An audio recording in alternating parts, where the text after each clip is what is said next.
Hello students, मैं हूं Zubair Saifi and I welcome you to my YouTube channel orator institute of English. आज हम लेकर आए हैं एक वीडियो जो बेस्ड एक प्ले पर। प्ले का नाम है द टेमिंग ऑफ द श्रू। ये एक कॉमेडी है। विलियम शेक्सपियर ने इसे 1590 से 1592 के बीच में कहीं पर लिखा था। और ये प्ले, जैसा कि नाम से ही पता चल रहा है, ये है एक श्रू के बारे में।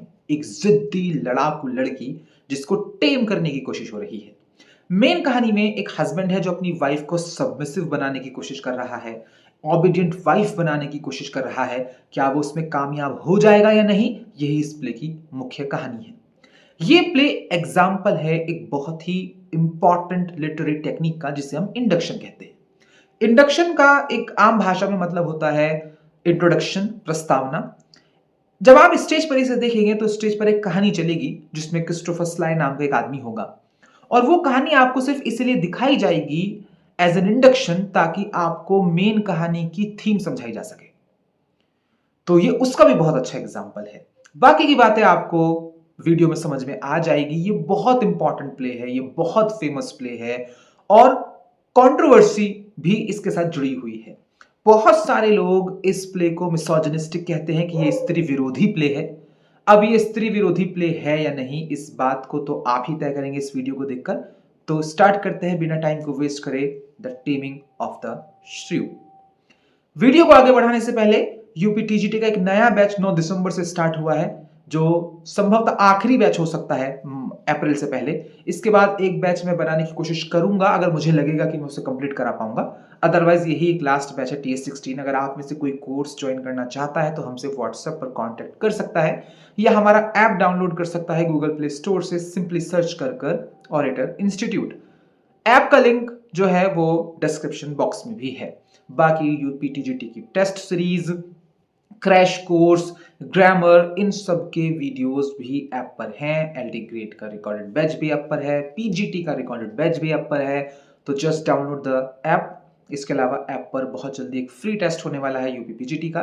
तो अगर आप यूपीपीजीटी की तैयारी कर रहे हैं तो भी आप ऐप डाउनलोड कर लीजिए। वो फ्री टेस्ट कब होगा, किस दिन होगा, वो आपको बता दिया जाएगा। तो चलिए स्टार्ट करते हैं द टेमिंग ऑफ द श्रू।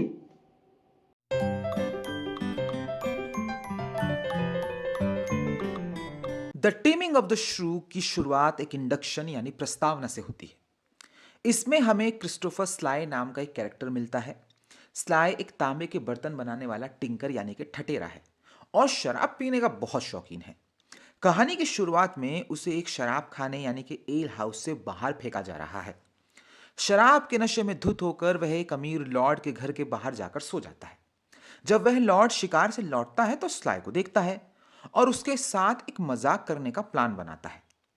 वह अपने नौकरों को यह ऑर्डर देता है कि स्लाय को उसके घर के अंदर ले जाकर नहलाओ धुलाओ, अच्छे से बिस्तर पर सुला दो। जमींदार अपने नौकरों को यह भी ऑर्डर देता है कि वह स्लाय को बिल्कुल लॉर्ड की तरह ट्रीट करें और आज से उसे अपना मालिक माने। इसी दौरान एक एक्टर्स का ट्रूप यानी कि एक नाटक मंडली वहां पर आती है, और जो लॉर्ड है वो उन्हें अपने घर पर रात को बुलाता है कि तुम्हें एक एक्ट परफॉर्म करना है। जब क्रिस्टोफर स्लाय उठता है तो बहुत हैरान होता है इतने अमीर घर में अपने आप को देखकर। वह पूछता है कि वह यहां क्या कर रहा है। सबसे पहले वह शराब मांगता है। उसे 3 नौकर उसकी सेवा में खड़े दिखाई देते हैं। लॉर्ड, जो खुद नौकर बनकर वहां पर आए हुए हैं, वो स्लाय की उलझनों का, उसकी डिलेमा का खूब आनंद लेता है। धीरे धीरे स्लाय इस जाल में फंस जाता है और मानने लगता है कि वो सच में एक अमीर लॉर्ड है। लॉर्ड और उसके नौकर इस सिचुएशन पर खूब हंसते हैं। जब स्लाय अपनी पत्नी को अपने पास बुलाने की मांग करता है तो उसे बताया जाता है कि डॉक्टर ने कहा है कि ऐसा करना उसकी सेहत के लिए खतरनाक हो सकता है, और अगर तुम अपनी पत्नी के पास गए तो तुम दोबारा कोमा में चले जाओगे।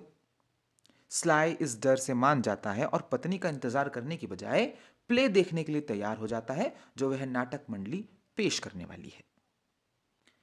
द टेमिंग ऑफ द श्रू की मुख्य कहानी अब शुरू होती है। एक्ट 1 में हमारी मुलाकात लुसेंशियो से होती है, जो फ्लोरेंस से पाडुआ आया हुआ एक नौजवान आदमी है। इसके साथ आया है उसका नौकर ट्रेन्यू। ये दोनों जब जा रहे होते हैं तो रास्ते में ये एक बहुत ही इंटरेस्टिंग सीन देखते हैं। वहां बैप्टिस्टा मिनोला नाम का एक आदमी खड़ा है, साथ में दो बेटियां हैं, कैथरीन और बायंका, और दो आदमी और हैं, ग्रैमियो और हॉटेंशियो। ग्रैमियो और हॉटेंशियो दोनों बायंका से शादी करना चाहते हैं। बैप्टिस्टा ये साफ साफ कह देता है कि बायंका के लिए कोई भी तब तक प्रपोजल एक्सेप्ट नहीं किया जाएगा जब तक कि उसकी बड़ी बहन कैथरीन की शादी ना हो जाए। अब प्रॉब्लम यह है कि कैथरीन बहुत ही झगड़ालू और जिद्दी है, श्रू है, और उससे कोई भी शादी करने को तैयार नहीं है। वहीं जो उसकी बहन बायंका है वो बहुत ही सॉफ्ट जेंटल है और वो हर किसी के दिल में अपनी जगह बना लेती है। उससे शादी करने को बहुत सारे लोग तैयार हैं। बैप्टिस्टा यह भी ऐलान करता है कि वह घर में सिर्फ दो टीचर्स को ही प्रवेश करने देगा, या दो से ज्यादा भी हो सकते हैं, लेकिन उनका काम होगा बायंका और उनकी बेटी कैथरीन को पढ़ाना। लेकिन बायंका का कोई भी प्रेमी घर में तब तक एंट्री नहीं कर सकता जब तक कि कैथरीन की शादी नहीं हो जाएगी। इन सब के जाने के बाद लुसेंशियो बताता है कि वह बायंका से पहली नजर में प्यार कर बैठा है। अब क्योंकि उसे पता है कि बायंका का पिता तो प्रेमियों को अंदर आने नहीं देगा, तो वह खुद भी एक टीचर के रूप में अपना भेष बदलने को तैयार होता है ताकि बायंका से सीक्रेटली प्यार कर सके। लुसेंशियो भेष बदलता है और अपना नाम कैम्बियो रखता है। अभी इस बात को याद रखिएगा क्योंकि आगे बहुत कंफ्यूजन होगा कि कौन लुसेंशियो है, कौन कैम्बियो है, कौन कौन है। तो लुसेंशियो टीचर बन रहा है और अपना नाम कैम्बियो रख रहा है। अब प्रॉब्लम यह है कि पाडुआ में लुसेंशियो को सब जानते हैं, और अगर वो ज्यादा दिन गायब रहा तो लोग इस बात को मानेंगे कि भाई ये कहां चला गया है।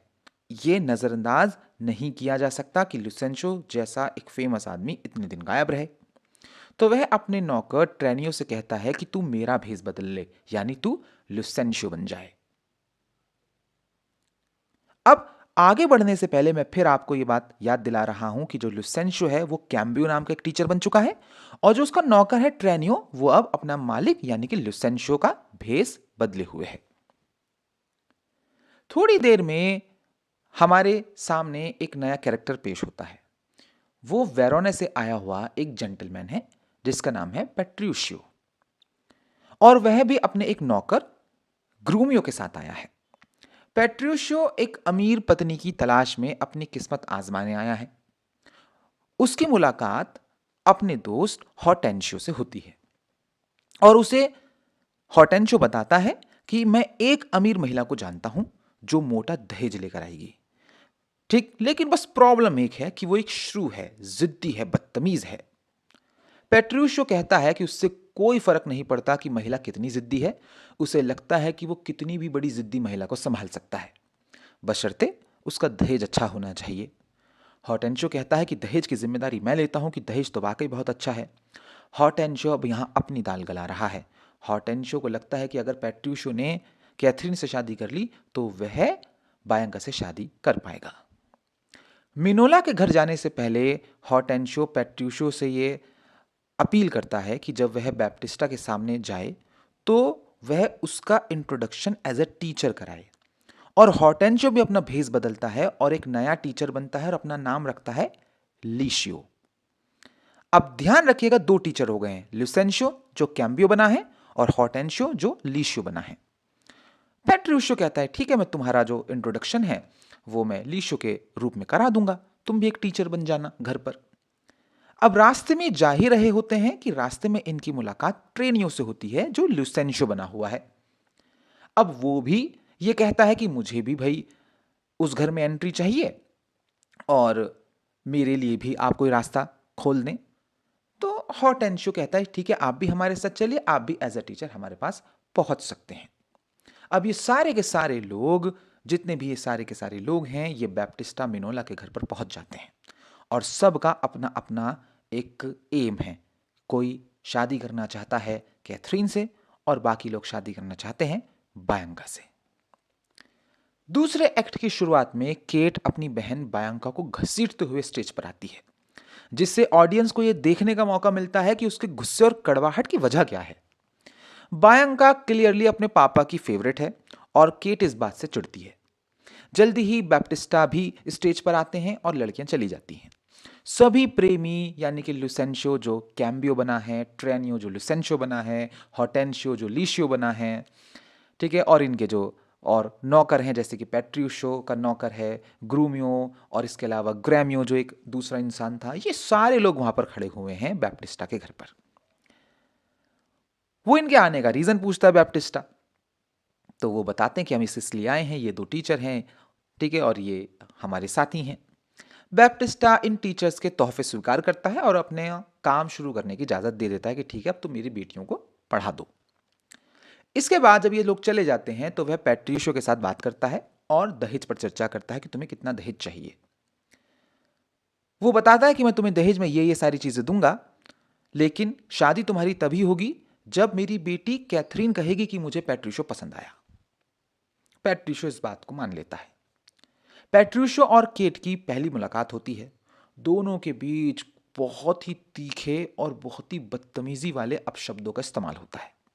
दोनों एक दूसरे को गालियां देते हैं, तीखेपन से जवाब देते हैं।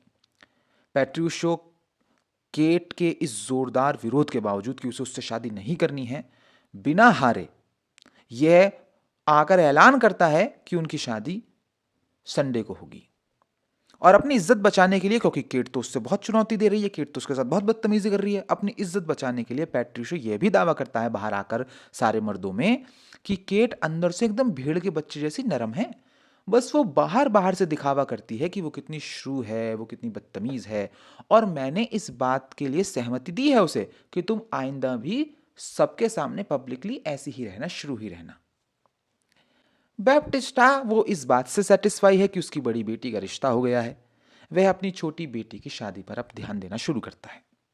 वह ट्रेनियो जो कि लुसेंशियो बना हुआ है, उसको अपनी बेटी के लिए चुनता है कि मैं तुम्हारी शादी अपनी बेटी से कराऊंगा, लेकिन उससे पहले तुम्हें ये सबूत देने होंगे कि तुम्हारे पास जो तुम दावा कर रहे हो कि तुम लुसेंशियो हो, वो बहुत अमीर हो, तुम्हारे पास बहुत पैसा है, तुम्हें उसका सबूत देना पड़ेगा। लुसेंशियो और हॉटेंशियो जो कैम्बियो और लीशियो बने हुए हैं इस वक्त, वो भी भेस बदलकर बायंका को पढ़ाने का नाटक कर रहे हैं और उसे रिझाने का प्रयास कर रहे हैं। बायंका क्लियरली लुसेंशियो को पसंद करती है जो कि कैम्बियो बना हुआ है, यानी कि असली लुसेंशियो से प्यार हो गया है बायंका को, लेकिन वह बहुत ही सोच समझकर कोई फैसला लेना चाहती है। केट की शादी का दिन करीब आता है और सारी तैयारियां हो जाती हैं, लेकिन एक चीज की कमी है, दुल्हा। जब शादी की पार्टी चर्च में इंतजार कर रही होती है और सोच रही होती है कि पैट्रिशियो आएगा या नहीं, कैथरीन यानी कि केट क्लियरली बहुत ज्यादा निराश दिखाई दे रही है। आखिरकार पैट्रिशियो पहुंचता है, लेकिन वह बहुत ही अजीब कपड़ों में आता है। वो आता क्यों है इतने अजीब कपड़ों में? उसका उद्देश्य है कि जानबूझकर हंगामा खड़ा करूंगा ताकि अपने होने वाली पत्नी के बेतुके और बुरे जो बिहेवियर है उसको आईना दिखा सके, उसको बेइज्जत कर सके। शादी के बाद पैट्रिशियो जिद करता है कि वह और केट तुरंत उसके घर जाएंगे, जिससे केट को उनकी अपनी ही शादी की दावत यानी कि रिसेप्शन में शामिल होने का मौका नहीं मिलता। जब ये न्यूली मैरिड कपल पैट्रिशियो के घर पहुंचता है तो यह क्लियर हो जाता है कि वह पूरे रास्ते झगड़ते हुए आए हैं। घर पहुंचने पर पैट्रिशियो केट को खाना या सोने नहीं देता। खाना खाने इसलिए नहीं देता कि भैया मेरे नौकरों ने तुम्हारे लेवल का खाना नहीं बनाया, सोने इसलिए नहीं देता कि हमारे नौकरों ने तुम्हारे लिए बेहतर बिस्तर नहीं लगाया, ठीक, और ये दिखावा करता है कि वह उसकी बहुत ही स्पेशल देखभाल कर रहा है। ठीक, वही जैसे मैंने आपको बताया कि कोई खाना गुड इनफ नहीं है, कोई बिस्तर गुड इनफ नहीं है तुम्हारे लिए। दूसरी तरफ बैप्टिस्टा के घर में हॉटेंशियो जो कि लीशो बना हुआ है, वह महसूस करता है कि बायंका शायद असलियत में उसका जो प्रतिद्वंदी है कैम्बियो यानी कि लुसेंशियो, उससे प्यार करने लगी है। गुस्से में हॉटेंशियो एक विधवा से शादी करने की कसम खाता है। वह वहां से चला जाता है, तभी ट्रेनियो अंदर आता है और प्रेमियों को इस नए घटनाक्रम के बारे में बताता है। कौन सा घटनाक्रम? कि उसके बाप ने मुझसे शादी करने को कह दिया, यार मुझे तो शादी करनी नहीं है, मैं तो अपने मालिक का रूप बदले हुए हूं। वो सारी बातें बताता है। लेकिन लुसेंशियो और बायंका की शादी को जल्दी पूरा करने के लिए ट्रेनियो को किसी ऐसे आदमी की जरूरत होगी जो लुसेंशियो के पिता यानी कि विंसेंशियो का रूप धारण कर सके और लुसेंशियो की संपत्ति की पुष्टि कर सके। इसी दौरान एक पेडेंट यानी कि एक आम आदमी आता है उसे यह विश्वास दिला लेता है ट्रेनियो कि तुम्हें विसेंशियो का रूप बदलना है, ठीक है, और ये तुम्हारे लिए फायदेमंद साबित होगा। बस तुम्हें जाकर ये कहना कि हाँ ये मेरा बेटा है और इसके पास संपत्ति है। बाद में वह बैप्टिस्टा से मिलता है और उसे विश्वास दिलाता है कि लुसेंशियो, ठीक है, जो कि वास्तव में ट्रेनियो है, उसका बेटा है और उसकी संपत्ति असली है। बैप्टिस्टा शादी के लिए सहमत हो जाता है। इसके बाद बियोंडेलो, ठीक है, जो कि एक नौकर है लुसेंशियो का ही, वो आता है और कैम्बियो को आकर ये बताता है, ठीक है, कि ऐसे ऐसे बात हो गई है और तुम्हारी मुझे एक गुपचुप शादी करानी है बायंका के साथ और तुम्हें भागना पड़ेगा। पैट्रिशियो के घर में केट अपने पति के अजीब बिहेवियर से परेशान होने लगती है। पैट्रिशियो का एक दोस्त हॉर्टेंशियो जब आता है तब पैट्रिशियो आखिरकार केट को कुछ खाना देता है, लेकिन यह वार्निंग भी देता है कि अगर वह उसके खाने के लिए ठीक से थैंक यू नहीं बोलेगी तो वह खाना वापस ले लेगा। बाद में वह ऐलान करता है कि वह पाडवा लौटेंगे और सबसे सुंदर कपड़ों में जाएंगे, लेकिन जब दर्जी उनको कपड़े और टोपी दिखाता है तो वह उन्हें रिजेक्ट कर देता कि हम नहीं पहन रहे। जैसे ही पार्टी यात्रा के लिए तैयार होती है, पैट्रिशियो फिर से केट को झटका देता है और जानबूझकर गलत तरीके से यह दावा करता है कि जब वह पहुंचेंगे तो दोपहर हो जाएगी। जब केट उसे सही करती है तब वह कहता है कि मैं ये यात्रा यहीं रोक दूंगा, मैं जाऊंगा नहीं लेके तुम्हें वहां, जब तक कि तुम ये बात नहीं मान लेती कि जब हम वहां पहुंचेंगे तो दोपहर हो जाएगी। तो कहती हाँ ठीक है, आप सही कह रहे हैं, जब हम पहुंचेंगे तो दोपहर हो जाएगी। आखिरकार जब वे यात्रा पर निकलते हैं तो पैट्रिशियो अपनी शक्ति का जो ये प्रदर्शन है वो जारी रखता है। वह कहता है कि सूरज चांद है और यात्रा पार्टी को तब तक चलने से रोकता है जब तक केट सहमत नहीं हो जाती कि सूरज चांद है। रास्ते में रोक देता है पूरी की पूरी दल को, पूरी की पूरी पार्टी को। केट ये समझने लगती है कि पैट्रिशियो की जो ये थ्योरी है, पैट्रिशियो का जो तरीका है, ये कैसे काम कर रहा है। अगर वह उसकी बात मानेगी तो उसे चीजें मिलेंगी, अदरवाइज उसे चीजें नहीं मिलेंगी। केट का जो असली टेस्ट है वो तब होता है जब पैट्रिशियो एक बूढ़े आदमी, जो कि असली विसेंशियो है, उसको एक युवा महिला कहता है कि ये जो बूढ़ा आदमी दिख रहा है तुम्हें विसेंशियो, ये एक जवान औरत है। केट सहमत हो जाती है, कहती हाँ ये एक जवान औरत है, जिससे हॉर्टेंशियो और विसेंशियो हैरान हो जाते हैं। इस प्रकार केट का असली परिवर्तन यानी कि जो रियल चेंज है वो शुरू होता है। पाडवा पहुंचने पर विसेंशियो को एक ऐसा आदमी मिलता है जो उसका भेष बदले हुए है। यहां से जो है वो भांडा फूटना शुरू होता है कि अरे मैं असली विसेंशियो हूं। इसके बाद सभी भेषों और सभी पहचानों की गलत फहमियां उजागर हो जाती हैं, सारे छल कपट सामने आ जाते हैं। नाटक एक ग्रैंड डिनर की ओर बढ़ता है। इस ग्रैंड डिनर पे सारे जितने भी न्यूली मैरिड कपल हैं वो आते हैं, जिसमें कैथरीन यानी कि केट और पैट्रिशियो शामिल हैं। बायंका और लुसेंशियो ने भागकर शादी कर ली है वो हैं, और एक विडो और हॉर्टेंशियो हैं जिसने शादी करी है। जैसे ही दावत शुरू होती है और ख़त्म होने की कगार पर पहुंचती है, महिलाएं कमरे से चली जाती हैं और ये जितने भी मर्द यहाँ पर बैठे हैं ये शर्त लगाते हैं कि किसकी पत्नी सबसे ज़्यादा आज्ञाकारी है, ओबीडियंट है। शर्त लगती है 100 क्राउन यानी कि 100 सिक्कों की। हर आदमी को लगता है कि उसकी पत्नी उसकी आज्ञा का पालन करेगी। सबसे पहले लुसेंशियो बायंका को बुलाता है, लेकिन वह आने से मना कर देती है। फिर हॉर्टेंशियो अपनी विधवा को बुलाता है, मतलब उसकी विधवा नहीं, एक विधवा जिससे उसने शादी करी है उसको बुलाता है, वो भी आने से मना कर देती है। लास्ट में पैट्रिशियो कैथरीन को बुलाता है और सबके गहरे आश्चर्य और हैरानी के भरे चेहरे वहां पर देखने को मिलते हैं। क्यों? क्योंकि केट तुरंत आ जाती है। इसके बाद केट सबको और भी चौंका देती है। ना केवल वह पैट्रिशियो के सभी ऑर्डर्स का पालन करती है, बल्कि वह एक लंबा और बहुत ही इंपॉर्टेंट भाषण भी देती है, जिसमें वह पत्नी के अपने पति के प्रति कर्तव्यों ड्यूटी की बात करती है। ये विलियम शेक्सपियर के सबसे कंट्रोवर्शियल स्पीचेस में से एक है जो विलियम शेक्सपियर ने लिखा है, जो यहाँ पर केट बोलती है आकर। नाटक का एंड होता है इस सीन के साथ, जहां डिनर में आए सभी मेहमान इस अद्भुत चेंज को देखकर हैरान होते हैं। उधर पूरी तरह से शांत और बदली हुई केट और पैट्रिशियो एक साथ डिनर टेबल पर बैठे हैं और उठते हैं, हाथ पकड़ते हैं और कमरे से बाहर चले जाते हैं। सो स्टूडेंट्स, आई होप आपको ये प्ले पसंद आया है। कमेंट करके बताइए कि आपको ये वीडियो कैसी लगी और ये भी बताइए कि आपको अगली वीडियो कौन सी चाहिए। तो नेक्स्ट वीडियो हम आपके कहने पर बना देंगे। तो चलिए मिलते हैं बहुत जल्द एक नई वीडियो के साथ। मोस्ट प्रोबेबली विलियम शेक्सपियर पर और वीडियोस लेकर आने वाला हूं और गाल्सवर्दी पर। मिलते हैं।